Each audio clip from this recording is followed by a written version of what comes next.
Saan kayo galing? I mean, like today, after this, before this. First. So, how long you're going to stay in Manila? We fly out Sunday. Sunday, so you still have Saturday, which is a very good day that you can go around the city. One, go to Intramuros, especially Fort Santiago. The administrator there is very capable.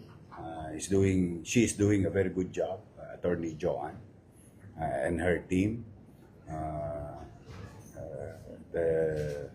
Maliwalas ngayon yung Intramuros. Wala na silang basura. Nakapat na yung basura nila. But after that, kasi if you go there, a few steps away, you'll be in the Plaza Mexico, the entrance of Esplanade. Yung pinagawa nila First Lady Presidente na Esplanade via Riverside. Tapos, dire-diretso yun, ang labas nyo dito sa Arroceros Park, yung park namin. Yan, that's one leg. Siguro, 3 hours na ano nyo na yun. Tapos yun na, nakaikot na kayo sa Intramuros. In our churches there. Then, after that, you can go to the 2 new museum.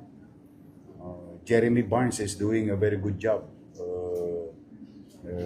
Meron kaming 2 bagong museum. May isa kaming bagong museum, may isa pang museum na dati. Which is dito lang. Siyempre, magugutom kayo.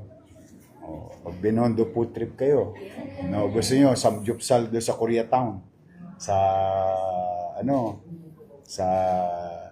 what do you call this? Remedios area. Pag gusto nyo magbili ng mga konting gamit na mura, punta kayo ng Ilaya, Carmen Planas. While we cleared Recto, non-negotiable, yung mga kababayan namin doon na binigyan namin pagkakataong makapaghanap buhay sa Ilaya, Recto, Ilaya, Tabora, Carmen Planas, Santo Cristo, Elcano, and so on and so on. Murang damit. Marami doon. Pagka ginabi kayo, gusto nyo, meron kaming mga street food. One, yung ugbo sa Tondo, sa Velasquez area. 2, yung pinakabago ngayon, ugbo 2.0 or what you call the Fusion Alley. It's very famous now. There is about 160 stalls. In the evening, starting 5 p.m. onwards up to 10 to 11, the street is closed and people are walking safely. The students of UST and other university in the adjacent area walk by safely and malinis na pagkain sa kalsada. Yung Fusion Alley. I don't know kung nakikita nyo sa TikTok nyo yun.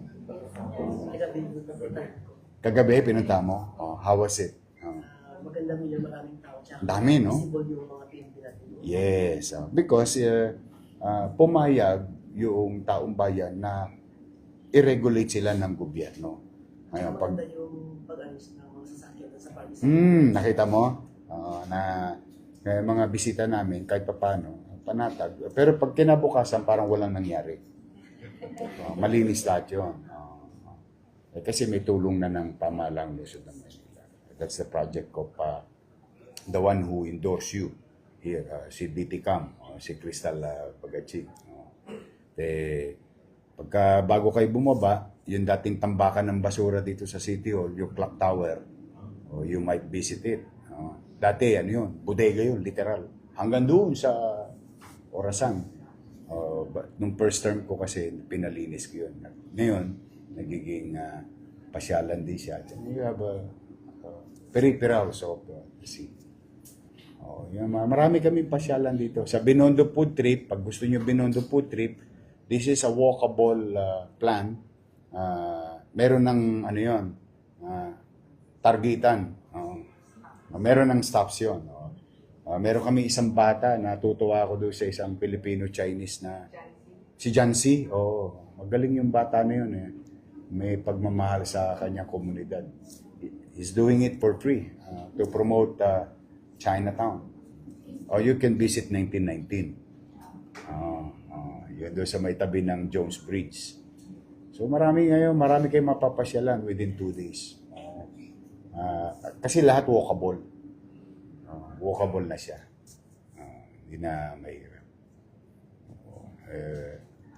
Uwi pa kayo sa Sunday na. No? Sunday po. Nilabas yung studio po kasi PI po sila. Oo.